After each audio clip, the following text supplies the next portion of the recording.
New action in the search for answers about earthquakes in Irving. If these earthquakes continue, they'll be able to record additional information. See the new equipment just installed and find out what researchers hope to learn from it. My goal is for 2015 to lose 80 pounds. Some local residents are on the journey to becoming big losers on the scale. We are finding out about a new weight loss program inspired by a popular TV show. How much gopher bait does it take to kill a cow? Sometimes odd questions come with potentially life-saving answers from the North Texas Poison Center. We will give you the phone number every home should have. This is a groundbreaking long-haul international service for DFW Airport. Another airline expands service, and it comes with luxury and a big economic impact. Plus, a look inside MAD's renovated national headquarters, another landmark recognized, and a huge sports celebration. This is City Source. Hello and welcome to City Source. I'm Thomas Gandy. I hope your new year is off to a great start. We begin with the search for answers as to what is causing Irving to rattle. There have been more than 25 earthquakes in Irving since early September. Most were centered in the former Texas Stadium site area. So far, most have been in the 2 range on the Richter scale. A couple have been in the 3s. When you look at this, keep in mind that each level on that scale represents a 10-fold change in intensity. A team from SMU has installed a seismometer in northeast Irving, but the exact location is not being shared for security reasons. That one can be monitored remotely, so scientists can get data as soon as people feel an earthquake.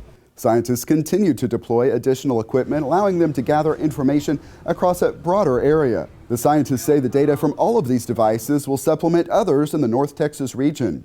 They hope to determine a precise location of the earthquake's epicenter, and that, they say, is the first step in getting at a cause. We continue to receive a number of questions, via email and phone calls into City Hall. Residents do have a lot of questions about that. We want to make sure that our residents have the information. The safety and security of our residents is paramount for the city of Irving. And through this study and additional analysis, we'll be able to gain more information, be able to give them the information that they need and that we need to be able to make a good assessment. SMU scientists will provide an update to City Council at the January 15th meeting. You'll be able to watch that live on ICTN2 at 7 p.m., also at ICTN.TV. And one more earthquake note, the police department is asking residents not to call 911 to report an earthquake unless there is a true emergency. The police department says the 911 system has been getting overwhelmed with calls. It reminds residents that unnecessary calls may prevent someone with a critical need from getting through to get help. Irving police depend on tips from alert residents, so it's time for City Source Crime Fighters. Do you recognize this person? Investigators believe the same suspect is responsible for 2 bank robberies in Irving and some in neighboring cities as well. These pictures are from a robbery at the First Convenience Bank inside Kroger on North MacArthur Boulevard. Anyone with information is asked to call 972-273-1010 or email ipdcrimetips@cityofirving.org. There is a $5,000 reward. Another case Irving police are involved in is getting a lot of national attention. Here's a portion of an alert from the FBI. The FBI is offering a reward of up to $100,000 for information leading directly to the arrest of the newest 10 most wanted fugitive, Yasser Abdel Saeed. A known taxicab driver, Saeed told his daughters he would drive them to dinner on New Year's Day in 2008 in Irving, Texas. Instead, Saeed allegedly murdered them. Special Agent Lori Gibbs. The oldest girl, Amina, was sitting in the front and she was shot twice in the chest. And the younger girl, Sarah, was in the back seat and she was shot 9 times. Yasser Saeed is a native of Egypt and may hide in Egyptian communities in the U.S. or abroad. Saeed also has ties to New York, Texas, Virginia, and Canada. Eating at IHOP and Denny's, and he loves German Shepherd dogs. Saeed is known to carry at least 1 weapon at all times. He's a threat to the public, and it's important that we get this guy and bring closure to the family. With tips in that case, the number is 1-800-CALL-FBI. And that's how you can be a City Source crime fighter. Here is another way to get involved. The police department is getting ready to kick off another session of the Citizen Police Academy. It is open to adults who live or work in Irving and are interested in learning more about criminal investigations, police communications, and more. The classes are 3 hours a week beginning February 2nd. Applications are available with some searching at cityofirving.org/police or try the longer website on your screen. You can also call 972-721-7778. Drunken driving is a focus of both the Irving Police Department and Irving-based Mothers Against Drunk Driving. Its national headquarters just got a makeover. Our team paid a visit to see the updates and learn more about MAD's work. My daughter, Alyssa, was killed by a drunk driver. Jan Wither's daughter was only 15 years old. I felt like I died too when she died. It is that tragedy that led her to get involved with Mothers Against Drunk Driving. She ultimately became the national president. And why I love it so much is that it provides me hope. Sadly, her story of loss is like many told in the organization's nearly 35-year history. A history that is also marked with accomplishments, all celebrated in MAD's newly renovated national headquarters here in Irving. It's just a wonderful environment that is so uplifting and bright and cheery and really serves the purpose of what we're all about, and that is serving victims and ending drunk driving. This is our new art installation. We call it our butterfly boards. The butterflies, the faces, are representative victims who passed away due to drunk or drug driving. That is just some of what is new. New carpet, new paint. After 25 years, we hadn't had any of that. At this open house celebrating the completed renovations, people got to see them all, including this wall of milestones. Among them, MAD's move to Irving in the mid-1980s. Then the charity recently faced a decision. When our lease was coming up, we did look all around the Metroplex just to be good stewards of our donor dollars, to make sure that we were looking at everything and doing our due diligence. We also did a Google mapping of where all of our staff lived to see what part of the Metroplex that they live in, to make sure we weren't adding on an extra burden. And you know, our staff really likes the Irving area, and so we really focused on staying in this area and then eventually deciding to stay in this building. So this is our largest boardroom. We call it Mission Control. The lease renewal negotiations included a budget for these renovations, and the improvements are helping MAD plan for a big future here. We bumped out some walls to have future growth for as we're going to be growing our staff in the future and having our volunteers come in. So we have some areas now that are more open. Even though the walls show evidence of what has been done, MAD knows there is more to do. It is working to prevent underage drinking and make the most of new technology. We will just sit right in the driver's seat and the car will automatically detect if the driver is at or above a .08 and the car won't function. And so that's our near future. It all gets to a goal set out in something else new seen in these headquarters. One thing we've never had before is really a tagline. Our tagline is going to be "No More Victims." We're really close with all of the technologies that are available and what MAD works on to someday that drunk driving can end, and we will have a country with no more drunk driving victims. All the families that will not have to be shattered as a result of that. We really will see it in our lifetime. And here is a striking statistic. Even though drunken driving deaths have declined, MAD recently announced there were more than 10,000 people killed in drunken driving crashes in 2013. Now to another group working to save lives, and this one is also marking an anniversary. It's the North Texas Poison Center. After the story, we will give you the number you'll want to program into your phone. But first, here is a look inside the center. It's the start of a big anniversary for the North Texas Poison Center. 30 years in operation, thousands of calls answered, and many lives saved. About 300 calls a day. We know our regional area, we know our physicians. The center is housed at Parkland Hospital in Dallas and serves a little over 8 million people here in North Texas. So we're giving answers to callers about drugs and poisons and overdoses. I'm really excited about this 30 years of the North Texas Poison Center. During this reception, staff members shared some of the history, a history of growth and success for these call takers. They want to be able to calm down parents that are freaking out when something happens. Most of it is reassurance about exposures that occur at home, household products, things that the kids get into. One of the big changes over the years is that now many calls are about prescription drug overdoses, either accidental or deliberate. So-and-so has taken a bunch of pills, what am I going to do?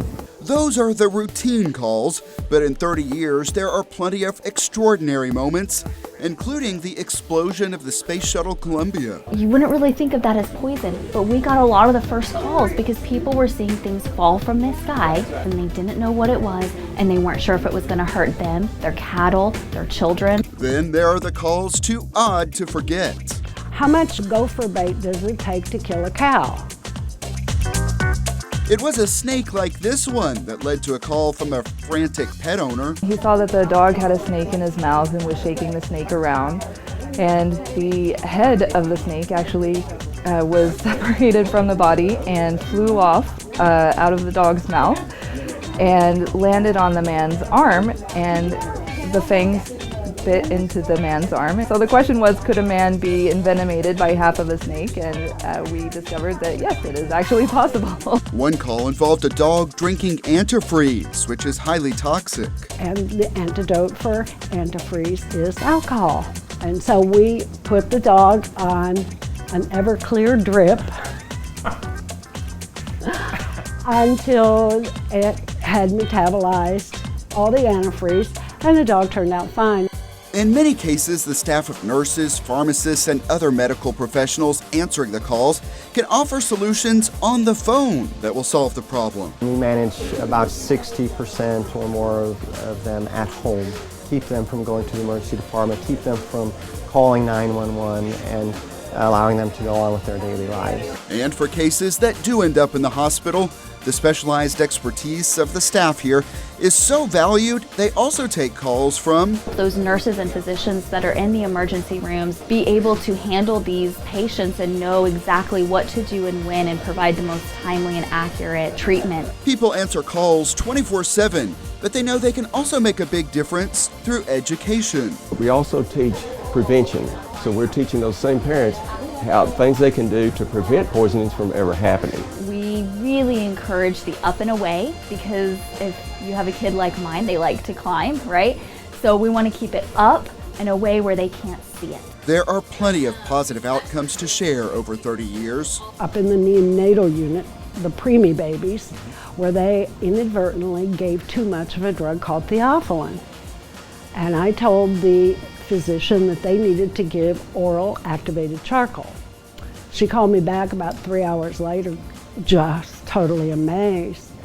She said, "You're right, his level dropped from this to that in no time flat. You're most wonderful." It's the kind of help that has been only a phone call away for 3 decades in North Texas, and the team here is keeping up with emerging concerns, so they are ready for any question coming their way. I try to tell them that there is an expert on the other end of that phone line that does know the answer, exactly what's going to happen. And here is that number to call. It's 1-800-222-1222. Specialists answer calls around the clock, and it is all free. The City of Irving is working on a new comprehensive plan and is looking for resident input. The new plan will help guide leaders in developing priorities for future projects. The city has changed a lot since the existing plan was developed back in 1997, with only minor updates since then. The kickoff public input event is set for Thursday, February 12th at 5 p.m. at City Hall. Then workshops are scheduled for Tuesday, March 3rd. One session is at 11 a.m., another at 5:30 in the evening. Those are at the Irving Convention Center. Workshops will also be held in the plan's special focus areas this spring. In economic development news, it is another expansion of service at DFW International Airport, and travelers on this route get to experience a new method of screening. Our team was there as the inaugural flight arrived. With musicians playing inside Terminal D and fire engines getting in place outside, DFW International Airport is ready for a big debut. We are here to celebrate the arrival of Etihad Airways. What's known as the Shower of Affection greeted Etihad's first flight from Abu Dhabi, the capital of the United Arab Emirates. With today's launch, Etihad Airways strengthens the ties with the United States. And with the great state of Texas, of course. Please welcome His Excellency Abdullah Al-Sabusi. A flight on Etihad, you'll see some little touches that makes all the difference. I haven't used the nanny service, but you know, but I heard it's spectacular, especially if you're traveling with kids. Etihad's YouTube clips show the airline's high level of luxury service at the Abu Dhabi airport and in flight, especially for premium customers. This Boeing 777-200LR will make 3 flights a week to DFW. In April, the flights will become daily. When they go to daily service in April, we'll generate $200 million annually to the local region. So it has a major, major economic impact. And beyond the economics, this is a groundbreaking long-haul international service for DFW Airport. That's because Etihad's passengers are the first to DFW that can be pre-screened by U.S. Customs and Border Protection in Abu Dhabi. That can save valuable time, which is most important for connecting travelers. It saves them at least 20 to 30 minutes. DFW Airport has added a lot of international routes recently, including some on the huge Airbus A380. The new year promises even more additions. 2015, we'll see new nonstop service to Beijing, China. But on this day, the focus is on the Middle East and the new service from Etihad Airways. So I'm very excited, very proud. I congratulate everybody on this successful launch.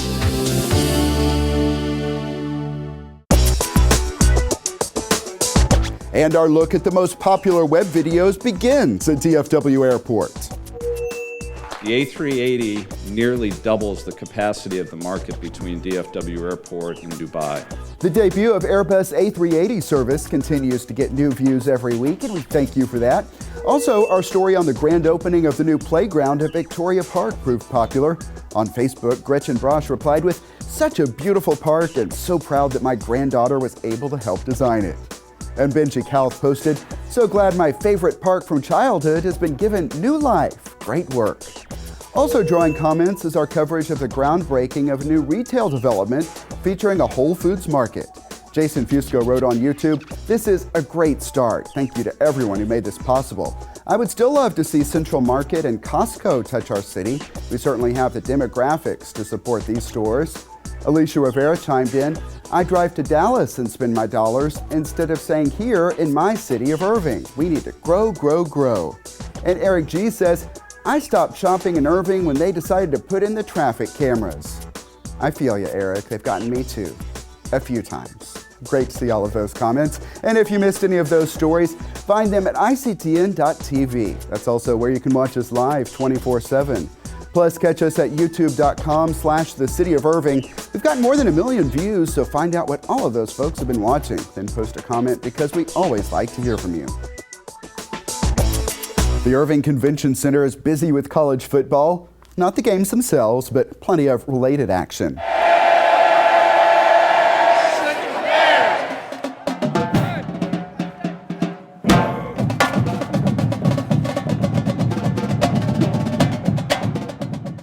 Quite a long name for this event. It was called the Baylor Alumni Sports Network Cotton Bowl Fan Fest. It was a packed house. You could see all of the fun and photo ops there.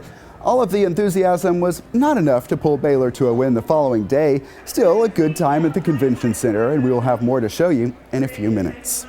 The Convention Center also just hosted the huge Taste of the Championship, and I'll bring you coverage from that on our next show. Here's what else is coming up at the Convention Center. January 23rd through 25th is Zest Fest, a celebration of spicy foods. February 7th and 8th is Dallas Comic-Con Fan Days 2.0. And then February 20th through 21st is Ticket Stock for fans of Sports Radio 1310 The Ticket.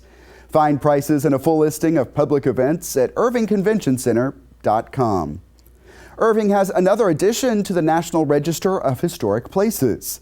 The Ruth Payne House Museum was dedicated in 2013 and recognizes the Irving residents' ties to the John F. Kennedy assassination.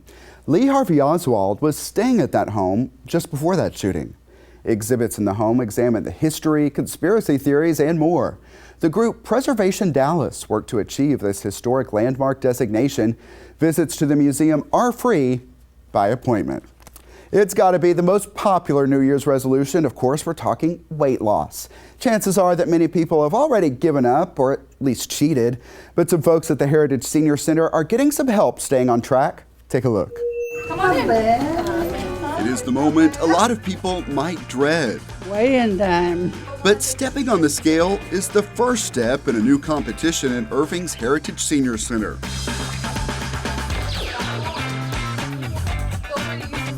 We're getting started on the Biggest Loser challenge. The Biggest Loser, trying to lose weight, start the new year off right. Just starting with the new year, a lot of people typically will set New Year's resolutions and goals, and weight is usually one of those things that they really try to focus in on. And so we wanted to give our members here kind of a starting point for that, a little bit of a support system. You, baby. I got you. Yeah. Though the competition shares the same name as NBC's popular weight loss show, there are not a lot of other similarities. No crazy challenges and no yelling coaches. What is it? I'm pushing. No, you're not. No, it's not like that. I wish it was. It might be easier to lose. It wouldn't bother me. You know, it means I'm falling behind. Well, then do it, Joelle. Stop saying all these words. Quit talking. I know this is, mocking the TV show and they do the weigh-ins, in front of the world. We're not doing that, okay? It's not going to be that intense. At an earlier orientation session, these competitors learned the rules. They will log their own activity with the potential to pick up prizes along the way. Hula classes, Tai Chi, aquatics, and other senior center activities get credit, as do home workouts. At the end of 2 months, the grand prize will be based on the difference in body fat percentage. So this here is our attendance log. The senior center staff will monitor progress. And then this will determine where they are health-wise based on the body fat. It's not just younger people who are concerned about their fitness and their health.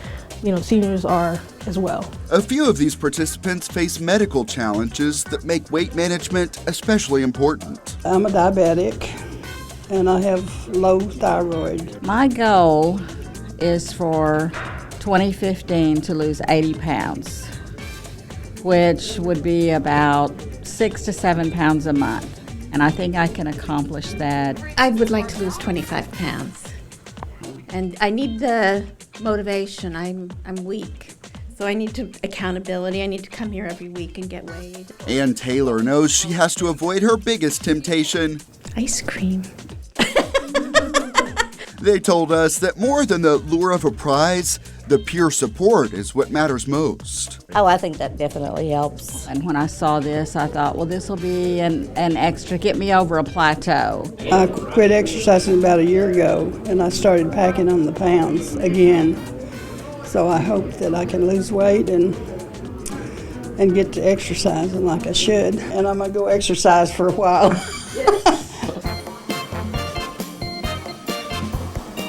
Right after the weigh-in, we spotted several of the contestants in the Senior Center's fitness room. Retention is our main goal. We want to make sure that everybody is at that final weigh-in, and then everyone has a great success story at the end of this competition. And we will be back at the Senior Center for the final weigh-in at the end of February. It's just fun to keep motivated, to keep going and figuring out where you need to be and just have a good time doing it. Yeah, it looks like we'll have some fun along the way. And as we mentioned, regardless of whether you're in that competition, the Senior Center offers a lot of fitness-minded classes. We have covered many of them. Find our stories on a special Senior Center playlist on our YouTube channel. Time now to head out to the Animal Care campus for our Pets of the Week. My name is Joshua Bonilla, and these are our Pets of the Week. Our first pet of the week is Lucky. She is a 1-year-old Jack Russell Terrier, very sweet girl. She was unfortunately surrendered to us here at the City of Irving Animal Shelter due to the owner moving out of state. If you'd like to adopt Lucky, please stop by at the City of Irving Animal Shelter. And our second pet of the week is Sam. He is a 5-year-old male Chihuahua, very good looking boy. He was surrendered with us here at the City of Irving due to his wanting to take himself out for walks. If you'd like to adopt Sam, please stop by the City of Irving Animal Shelter. And our third and final pet of the week is Maximus. He is a Chihuahua Dachshund mix, about 3 years old, a very good boy, however he is shy.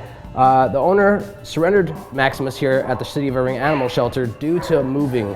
If you'd like to adopt Maximus, please stop by the City of Irving Animal Shelter. All right, thanks a lot, Josh. The Animal Care Campus is located at 4140 Valley View Lane. It is open Tuesday through Friday from 11 a.m. until 6 p.m. Then on Saturday, the hours are 10 a.m. until 5 p.m. Also, check out the websites you see on the screen. Coverage of Taste of the Championship is ahead on our next show. Plus, we are back at DFW Airport to see the progress of the huge terminal renovation project and seeing what else is new. Also, we will bring you the inspiring and competitive moments from the Special Olympics basketball tournament in Irving. Email us your thoughts on our stories. The address is ictn@cityofirving.org. We may read some of your messages here on the show, or you can always comment on our videos at youtube.com/thecityofirving. And that's it for this edition of City Source. We leave you with more fun from the Convention Center. A look at the Baylor Alumni Sports Network Cotton Bowl Fan Fest. Thanks to everyone who is a part of this one, and thank you for watching. We'll see you next time.